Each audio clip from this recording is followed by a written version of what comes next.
The volunteers of the Kuwait Red Crescent hope the opportunity to move help across the border will come soon. The Kuwaiti Red Crescent is packing up some of the first supplies that should make it into southern Iraq. These will be some of the 45,000 meals a day that should make it into that part of the country. We've opened up some of the boxes so that you can see what's inside. There are these type of boxes that contain full meals, nothing that you have to cook. Things like milk in a box, cheese, juice. There's also pita bread. And then there's another type of box. This is for a family of 5, and it should last a family of 5 for a week. They've included things like cooking oil and rice and lentils and tea and salt and sugar. There's also dried milk. The water that the Iraqi people need and also the bread that they like to eat will come separately. The supplies are all donated, but they won't go anywhere until the U.S. military and the Kuwaiti government determine it's safe to cross into Iraq, a frustration shared by aid organizations across the region. We also have to go through the security issue and make sure that even if we have the things on the trucks ready to go, they will only go when we know that the convoy is safe. While they wait for that green light, the Kuwaiti Red Crescent volunteers load not only supplies, but good wishes to the people who are supposed to be their enemies to the north. This sign shows that's from Kuwait. We dedicate this food from the Kuwaiti people to our brothers in Iraq. The Iraqi people are suffering, and they are human beings. So we are helping our brothers and sisters there. Nothing more, nothing less. Compassion from Kuwaitis who remember what it means to be desperate. Darren Kagan, CNN, Kuwait City. Around Basra. Second tank then came and engaged us, but fortunately we managed to engage him before he got effective fire on us and destroyed that tank too. From the air and on the ground, British forces are working around the clock, trying to annihilate remaining Iraqi troop positions in Basra, in the hope that if this city can fall, so too can Baghdad. Ben Brown, BBC News, at British Army Field Headquarters. Apparently, U.S. forces encountered an Iraqi force. There was a pitched battle, and according to the Pentagon's version of events, after the dust settled, it turned out that at least as many as 300 Iraqis were killed, others were captured, and the U.S. military suffered no significant battle casualties. That's the report we're getting in that confrontation. So the U.S. claims that even though they're having to battle sandstorms and all kinds of other things, they are making good progress. In fact, today at the Pentagon, they insisted the battle plan is on schedule and on track. The blinding sandstorms that blanketed southern Iraq clearly hampered some U.S. ground and air operations. It's a little bit ugly out there today. But the military was quick to argue the bad weather was having little effect on the overall war plan. It's been not a terribly comfortable day on the battlefield. However, that hasn't stopped us. In fact, according to CNN's Walter Rogers, elements of the 7th Cavalry used the cover of sand to outflank Iraqi troops, securing a key bridge across the Euphrates while continuing toward Baghdad. At the Pentagon, Defense Secretary Donald Rumsfeld and his top military advisor fended off criticism that 5 days in, the U.S. war plan was suffering from lack of forces and foresight. I think the plan is finally formulated and is put together by General Franks with some help and some advice, but by General Franks and his commanders, is a brilliant plan. And we've been at it now for less than a week. We're just about to Baghdad. If you may have created the impression in the public mind that this was going to be over in 4 days. I thought I answered that. I certainly did not. General Myers certainly did not. The Pentagon took particular exception to criticism from some analysts and retired generals that the rapid advance of U.S. troops has left a vulnerable supply line that stretches over 200 miles into Baghdad. I believe them too lightly defended, as critics charge. No, in my view, no. That's got total dominance of the air. Yeah, it is not air superiority, it's dominance. They have not put an airplane up. The Fedayeen are chipping away, it seems. And these are ones and twos, and that you're going to live with, like we live with in Afghanistan. That's where we live with in some major cities in the United States. There are plans being put in, or plans in place to deal with those onesies and twosies. Even with the bad weather, the U.S. continued to use satellite-guided bombs to soften up Republican Guard positions. Here, a U.S. Air Force F-15 takes out a Medina Division tank south of Baghdad. And over the last 2 days, U.S. warplanes trumped Iraq's 6 GPS jammers by taking them out with the very satellite-guided bombs they're designed to thwart. I'm also pleased to say they had no effect on us. In fact, we destroyed one of the GPS jammers with a GPS weapon. Ironic. U.S. satellite photographs show that Iraqi troops have set large oil trenches afire around Baghdad in what the U.S. says is another futile gesture. I would say that those oil fires burning are more a hazard to the people living in Baghdad than they are an impediment for us to conduct operations. In Basra, Iraqi tactics have forced a change in the U.S. strategy to avoid cities. Members of Saddam Hussein's shock troops, the Fedayeen Saddam, are terrorizing the Shia population, preventing anyone from leaving or welcoming coalition troops. So now British forces are moving to take out the regime loyalists and liberate the strategic port city. Part of the strategy, clearly, is to delink the regular army, probably the softer of the targets, the irregular forces, and the Ba'ath Party regime, and drive a wedge between that and the people. Now, today, the Pentagon also says that they secured a hospital that was being used by Iraqi paramilitary forces as a staging area. They captured 170 irregular soldiers there, including, they say, they found about 200 weapons and chemical suits, about 3,000 chemical protective suits, and antidote for nerve gas. The Pentagon says using a hospital as a military staging area is a clear violation of the Geneva Conventions. Monita? Chemical weapons against coalition forces if they cross a so-called red line drawn around Baghdad. There are also reports they may have been issued artillery shells containing chemical agents. For more on that, we turn now to David Enzor in Washington. David, what's the latest on that? Manita, the thing about chemical weapons is that if you plan to use them on someone else, you have to protect your own troops. And that may be what the Iraqis are doing. In southern Iraq, British forces have found gas masks in abandoned Iraqi positions, heightening concerns among coalition forces approaching Baghdad that the Iraqis may plan to use chemical weapons, since, as the Iraqis should know, U.S. and British forces do not use them. U.S. officials say some intelligence indicates a red line may have been drawn around the capital, with Republican Guard units ordered to use chemical weapons once U.S. and allied troops cross it. There is also, intelligence officials say, suggesting Republican Guard units have been issued artillery shells containing chemical agents. There has been intelligence scraps, who knows how accurate they are, chatter in the system that suggests that the closer that coalition forces get to Baghdad and Tikrit, the greater the likelihood, and that some command and control arrangements have been put in place. In Baghdad, Deputy Prime Minister Tariq Aziz repeated his government's stand. It does not have any kind of weapons of mass destruction. When they started to talk about the weapons of mass destruction, we know, and we always knew, that that was fabrication and lies. Experts say Saddam Hussein's forces will likely try to hold out in Baghdad for as long as possible without using the weapons his government insists it does not have, hoping to build international pressure on the U.S. and Britain to back down. In that sense, any use of chemical weapons would be counterproductive to Saddam because it would only galvanize international opinion around the United States. But if the coalition forces cannot be deterred that way, then, says Ken Pollack, all bets may be off. And he will use chemical warfare to prevent the United States from taking Baghdad and to inflict as many casualties as he can on U.S. forces in hope that that will convince the United States to stop the war. Gas, gas, gas! But U.S. and allied forces are well equipped and trained against chemical weapons. So again, the evidence is accumulating, Monita.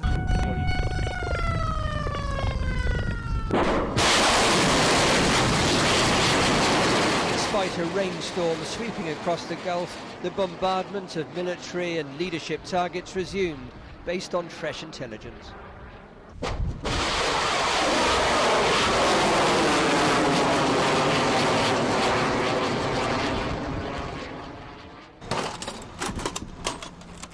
Earlier on this cruiser, a scramble for machine gun ammunition across the decks. Contact bearing 030, 20,000 yards. What kind of contact? Which way is it moving? This was not a practice drill. An unidentified small boat turned out to be an Iranian naval speedboat with no hostile intent. But our guided missile cruiser and the entire fleet received a new warning about Iraqi armed speedboats missing from ports captured by coalition forces.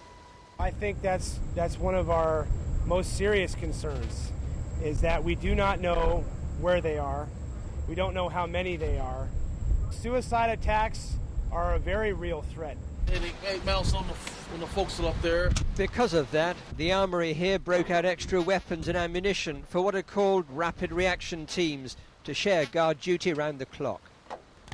The US Navy remembers only too well one of its destroyers being hit by suicide bombers in a small boat in the Middle East 2.5 years ago. Still, this warship's main effort continues to be bringing down Saddam with its mightiest weapon. The Tomahawk tempo could quicken as Baghdad is encircled.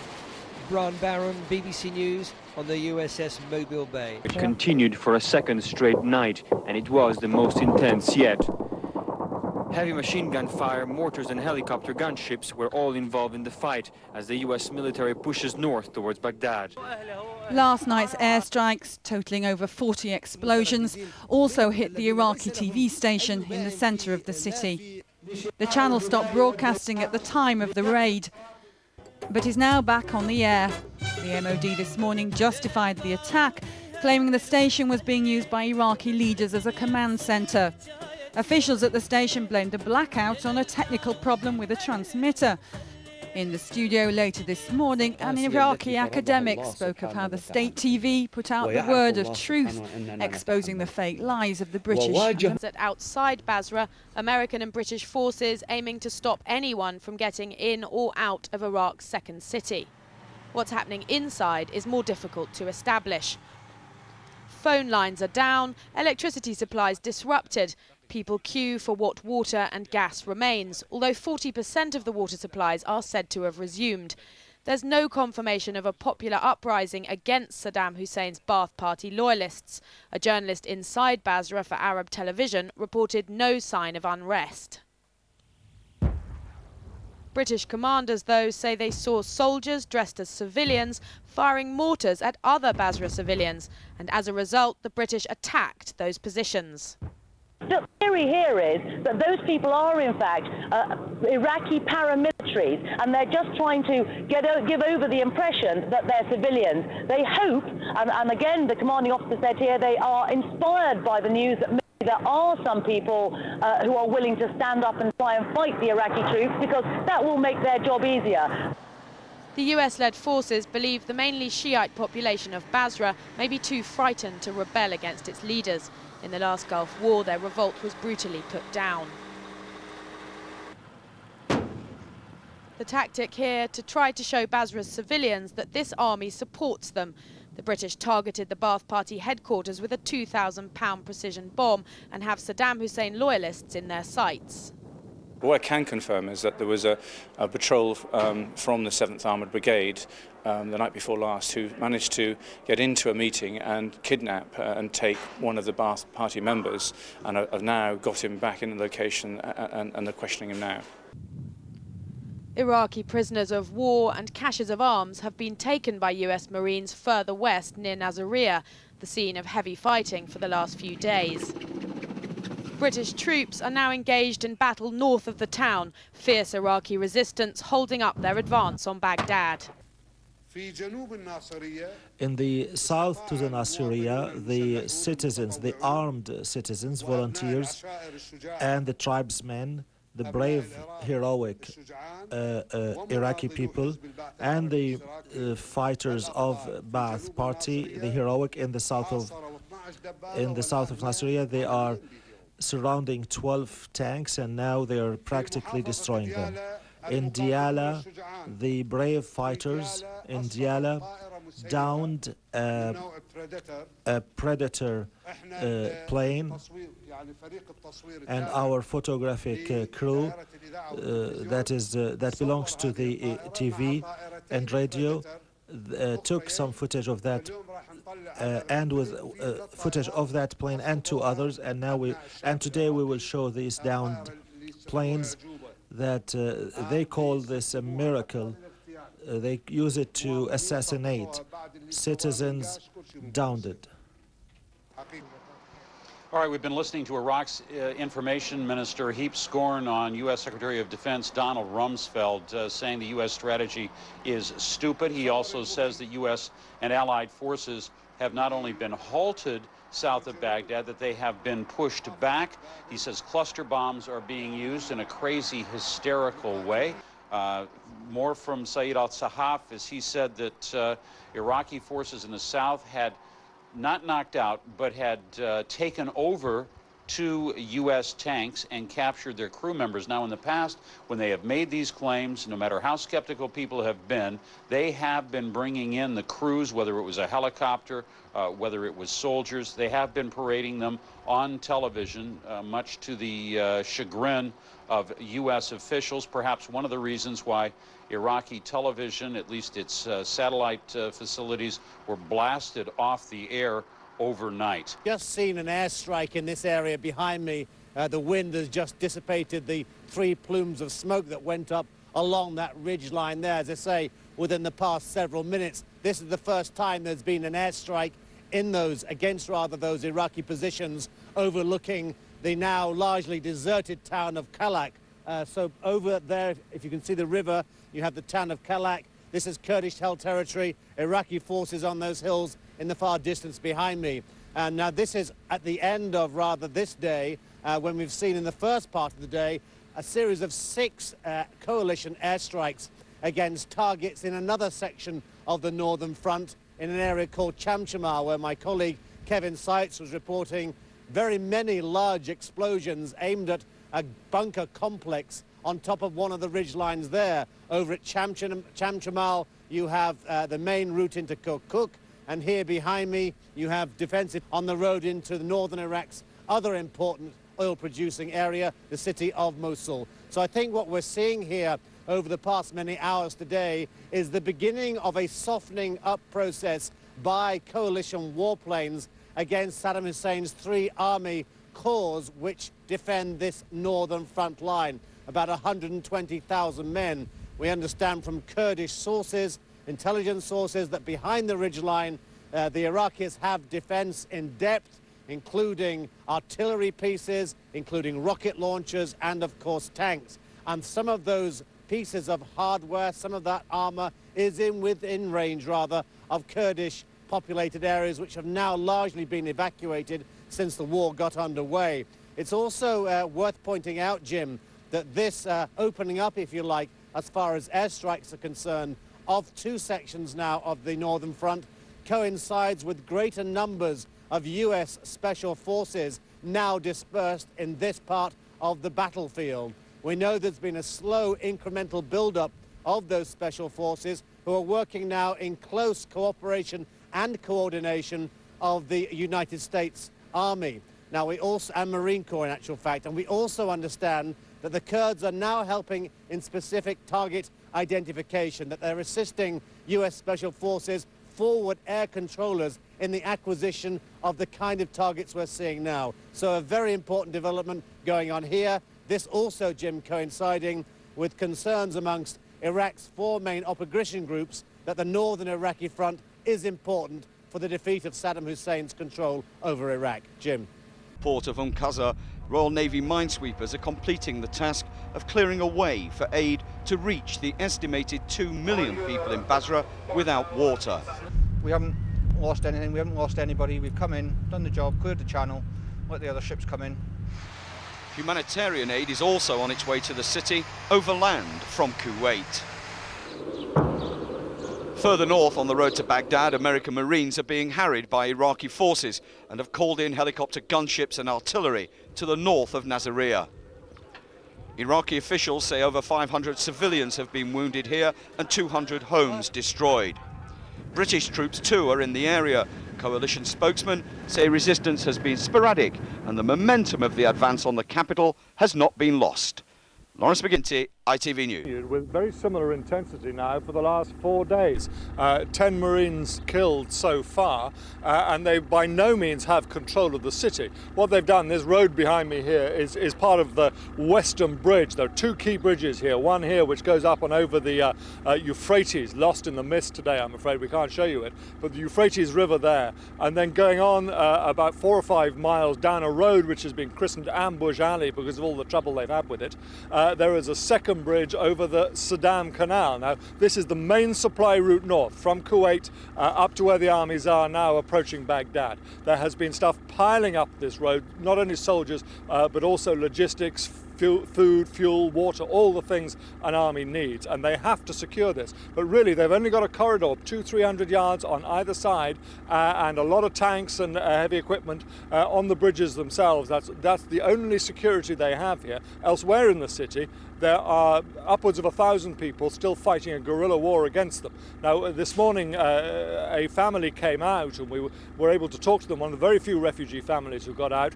They said that basically the army is not there in uniform at least. They've all taken their uniforms off, or they've left the city altogether. Those that are fighting are all fighting in civilian clothes, and they're effectively fighting a guerrilla war in the streets there. They're coming over the river, they're coming down beyond the reach of the forces here and attacking from the rear. Asymmetrical war, the commander here is calling it. Very, very difficult indeed for him to counter. Well, James Mates, near Nasiriyah on the outskirts. Do tell us what you've seen in the last few hours. That's right, Nick. The sandstorms are well and truly back today. In the last few minutes, we've had a bit of a stir here at our location. One of the soldiers came running out of the command centre shouting, "Incoming, incoming," and everybody took to the foxholes that are laid out around the perimeter and held their heads in their hands. It turned out to be a false alarm. It turned out the radar system had picked up one of the missiles leaving here and had traced it back and giving an incoming alert.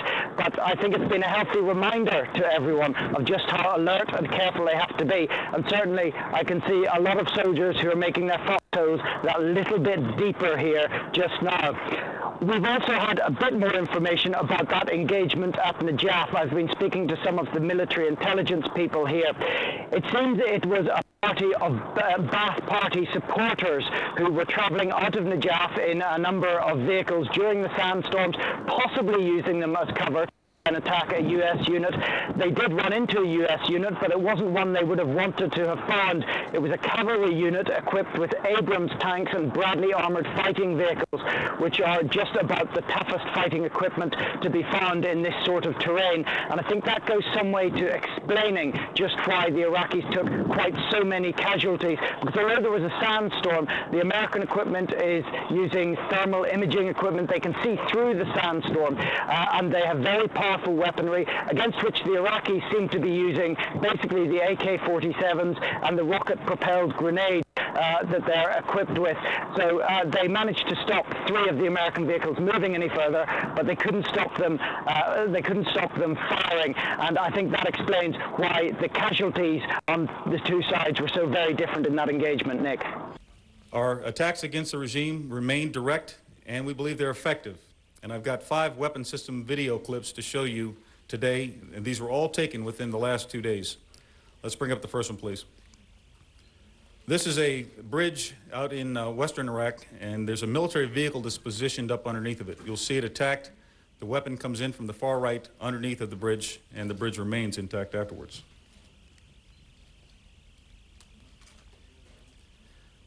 A multiple rocket launcher in the vicinity of An Najaf in central Iraq.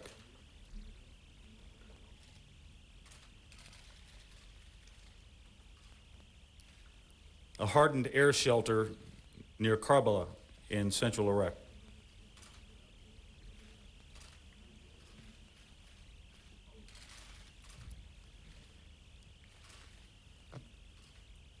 The next one is a tank, also in Karbala, in a revetted position.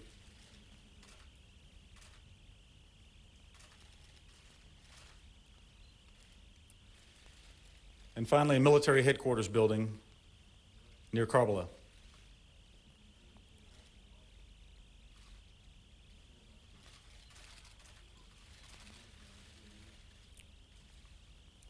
Our direct attacks against regime command, control, communications, and integrated air defense continue, and they included attacks against several targets of opportunity yesterday. I've got two sets of images to show you today, and again, I'll show you before and after images just to make it clear how we attack, where we attack, and to emphasize one more time how precise and deliberate we intend to be. The first one that we'll bring up is an Iraqi intelligence service headquarters in Baghdad.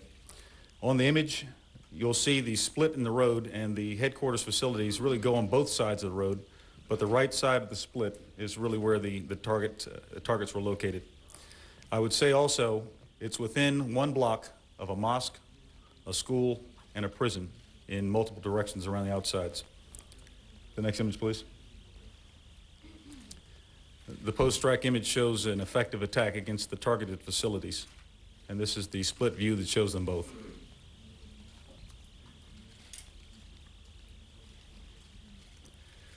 The next image is a brigade headquarters in the south of Baghdad. This is a brigade camp that's about 20 miles outside of Baghdad to the south, and the targeted facilities within it are the command buildings and 1 communications building. They are the intended targets, and they're highlighted by the blue arrows. Post-strike, please. And the split.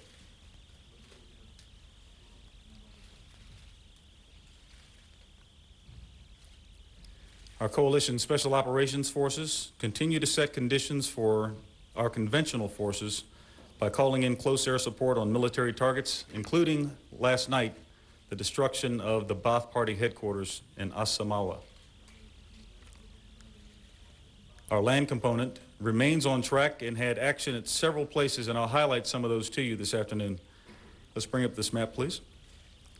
These are really the areas where much of the contact occurred in the last 24 hours.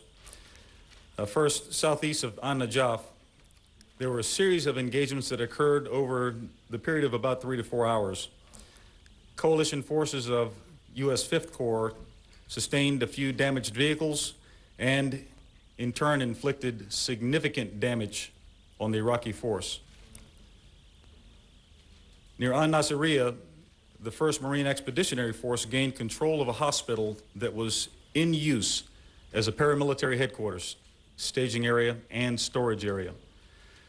Notably, within the hospital, there were 200 weapons, Iraqi military uniforms, 1 tank, 3,000 chemical protective suits, and nerve agent antidote injectors. Our UK forces conducted aggressive patrols in the Al-Fa area and Qasr to increase the security in those areas, and also conducted a raid that destroyed a Ba'ath Party headquarters in Basra. They continue to have success against the irregulars in the area. And our maritime component cleared the Khor Abdullah all the way up to the port of Qasr. That waterway is now open, and we intend to start moving vessels in as soon as possible to bring humanitarian supplies, and I'll talk about that in a moment. We continue to talk about the importance of information and our efforts to communicate with the Iraqi people and also with the Iraqi military. I have 2 leaflets to show you today that express what we've been communicating. These are important leaflets, again, to inform the Iraqi people what must be done to protect them and how to stay away from coalition operations, since combat operations are inherently dangerous. It informs them to also go to the radio, and this is consistent with the radio broadcasts that we've had. The second one also, same sort of theme, and talks about special operations forces. Keep distance to remain safe. We remain committed to preserving the rich culture and heritage and the resources of the Iraqi people. The regime continues to put them at risk. I've showed you before images of MiGs and cemeteries. Today I want to show you an image of military equipment positioned close to a very historic site. Let's bring up the image. This is a part of the ruins of the place called Ctesiphon. It's about 20 miles southeast of Baghdad on the banks of the Tigris River. And it is a site that has over 2,000 years of history, and it's significant to a number of nations. What you see with the yellow lines is military equipment, communications equipment positioned right beside that. On top of the building, as the sign shows, this is marked with an international symbol of being a historic place. Nevertheless, progress is being made daily by the coalition in our effort to preserve the resources vital to Iraq's future. Humanitarian supplies have been loaded and are moving on their way to Qasr as we speak. The port is being prepared for reopening, and port workers have been invited to come back and begin work. And I would also say that there are now, in the Rumaila oil fields, there's now 6 wells that are on fire. Yesterday was one was put out with the aid of the Kuwaiti Oil Company. And so I'll wrap this up at this point by reemphasizing that we are committed, we're on track, and we remain sure of the final outcome.